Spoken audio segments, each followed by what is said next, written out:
మన ప్రభువును రక్షకుడైన శ్రీ పరిశుద్ధనామమున క్రీడాల సంగతి కనిపెట్ల మరొక సమయం దేని వాక్యాన్ని ధ్యానించడంగా ప్రార్థన చేస్తున్న ప్రార్థన కృపగల తండ్రి దయగల సేని బంగారు పదాలు కొల్లెట్లైన వందనాలు స్థితుల స్తోత్రము గతించిన రాత్రంతా నీ రెక్కల చాటును దాచి కాపాడి సంరక్షించిన దేవ హృదయకాల సమయం సజ్జ లేఖను ప్రార్థించగా వాక్యమైన చూడు వాక్యం ద్వారా మాతో మాట్లాడి మీరే మహిమాదంతా ప్రభావాలు పొందమని చేస్తున్నాం నడుస్తున్నాం తండ్రి ఆమె శ్రీరామ సంగం బిడ్డ నమ్మకం పాఠ్యం దేని వాక్య భాగము అపోస్తులైన పౌలు హెబ్రీయులకు రాసిన పత్రిక 8వ అధ్యాయము 7, 8, 9 వచనాలు ధ్యానం చేసుకున్నాము.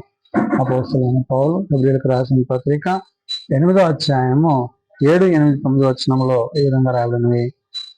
ఎలా అనగా మొదటి నిబంధనలో లోపము లేనిదైతే రెండవ దానికి అవకాశము నేరదు.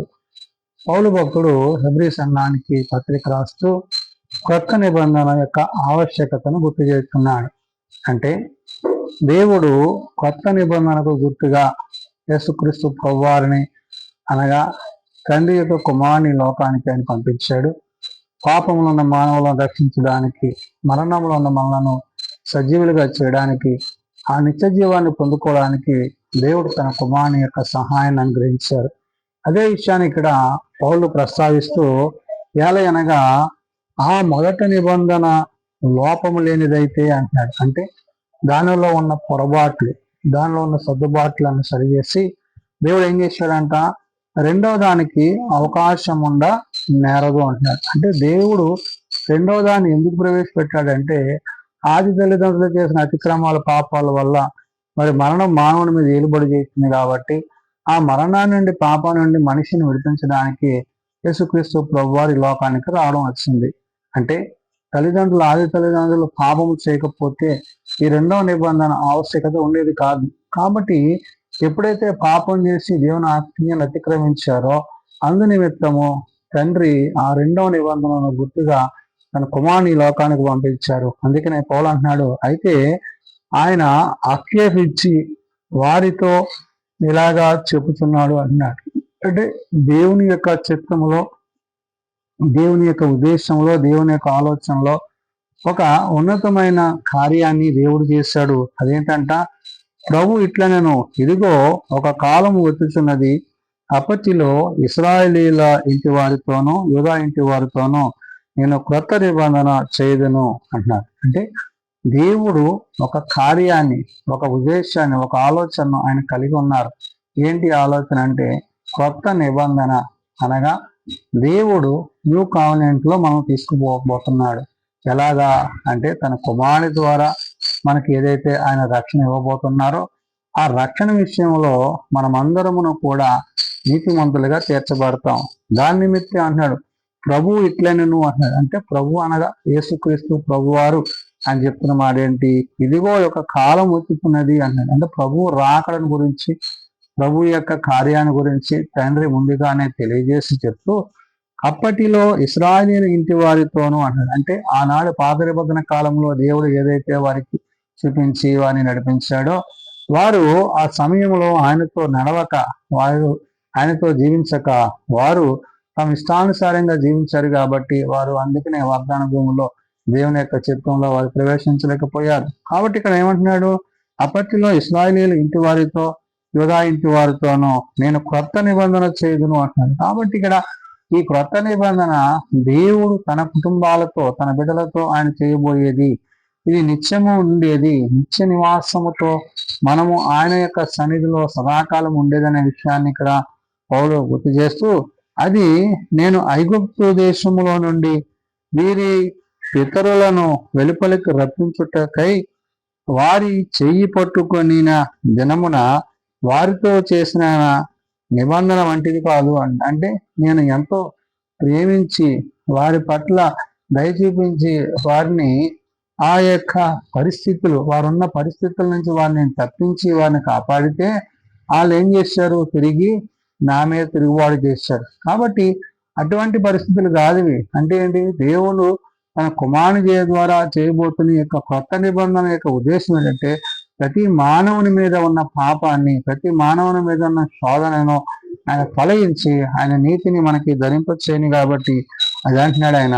అది నేను ఐగుప్తు దేశములో నుండి వీరి పితరులను వెలుపలెత్తి రప్పించుటకై అంటున్నాడు. అంటే పాత నిబంధన కాలములో మన పితరులైన వారితో దేవుడు చేసుకున్న నిబంధన గురించి చెప్తూ వారిని చెయ్యి పట్టుకొని దినమున అంటున్నాడు. అంటే దేవుడు వారిని మోసే ద్వారా ఏ విధంగా అయితే నడిపించాడో ఆ విషయాలను చెప్తూ వారితో నేను చేసిన నిబంధన వంటిది కాదు అని. అలాంటి నిబంధన కాదు ఇది. అంటే దేవుడు చేయబోతున్న యొక్క నూతన నిబంధన గురించి చెప్తూ ఏమనగా వారు నా నిబంధనలో నిలవలేదు గనుక నేను వారిని అలక్ష్యం చేసి తినని ప్రభు చెప్తున్నాడు. కాబట్టి దేవుడు చేసిన నిబంధనలో వారు నిలవలేదు అంటే ఏంటి? వారు దేవుడు చేయబట్టి వారు నడిపించినా గాని వారు ఆయనతో నడవక, ఆయనతో జీవించక, ఆయనతో సహాసం చేయక, ఆయన మాటలు వినక ఆయనకు కోపమును దుఃఖమును పుట్టించిన వారై ఉన్నారు. కాబట్టి ఇటువంటి పరిస్థితుల నుండి దేవుడు ఇప్పుడు ఏమంటాడంటే కొత్త నిబంధనకు ఆవశ్యకత.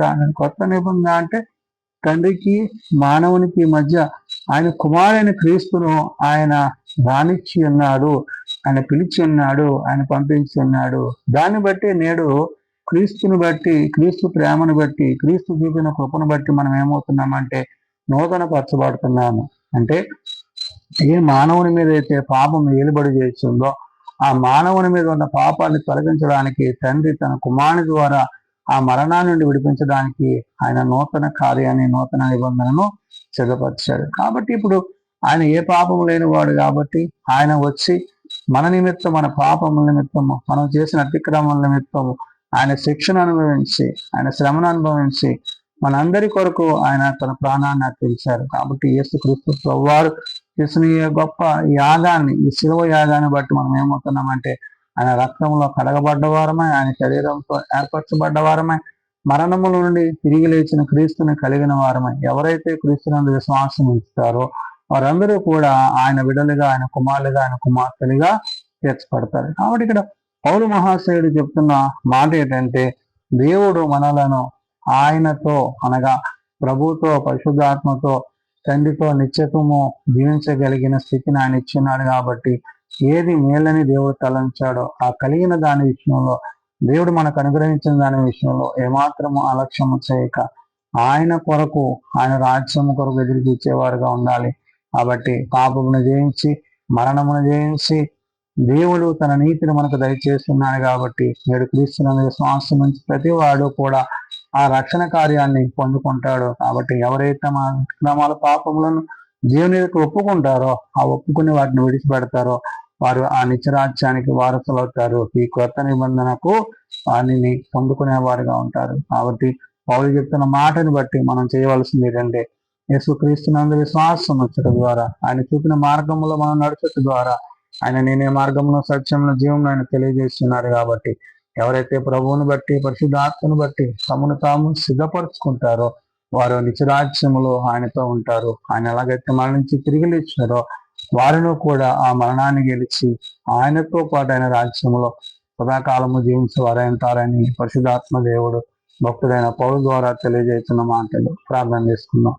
ప్రేమ నమ్మకం కలిగిన మా తండ్రి, కృప కలిగిన దేవ, నిజమైన కొత్త నిబంధనకు పూర్తిగా నీవు మమ్మలను కాపాడుటకు, మా అతిక్రమం నుండి మా పాపములను విధించుటకు తండ్రి నీ కుమారుని లోకానికి పంపించిన్నావు. ఏ పాపం లేని ఆయన నా పాపముల నిమిత్తం, నా దోషముల నిమిత్తము ఆయన లోకానికి పంపబడి శ్రమను అనుభవించి శిక్షింపబడి నేను చేయవలసిన నాయన మరి తప్పులను బట్టి, నేను చేసిన పాపములను బట్టి ఏదైతే నాయన మరి నేను నీకు ఆయాసమును దుఃఖము కలిగించి దాని నిమిత్తము అయ్యా నా నిమిత్తము నాయన నేను పంపిన నీ కుమారుడు శ్రమను అనుభవించి, శిక్షణ అనుభవించి మరి నాయన ఆ యొక్క శిలువ మరణంలో ప్రభా మరి నీ యొద్దకు, నీ ప్రేమ యొద్దకు ఆయన రాగలుగుటకు నువ్వు ఇచ్చిన కొత్త వందనాలు. కాబట్టి నాయన నేడు మేము నాయన దానిని ఎరిగి గుర్తెరిగి అయ్యా నీవు మా పట్ల చూపించిన నీ ప్రేమను బట్టి, నీ కుమారుని ద్వారా మాకు అనుగ్రహించిన రక్షణను బట్టి మేము నూతన పరచబడ్డకు, నూతనంగా జీవించటకు, నూతనంగా నీలో కొనసాగుటకు సహాయంగా ఇచ్చింది.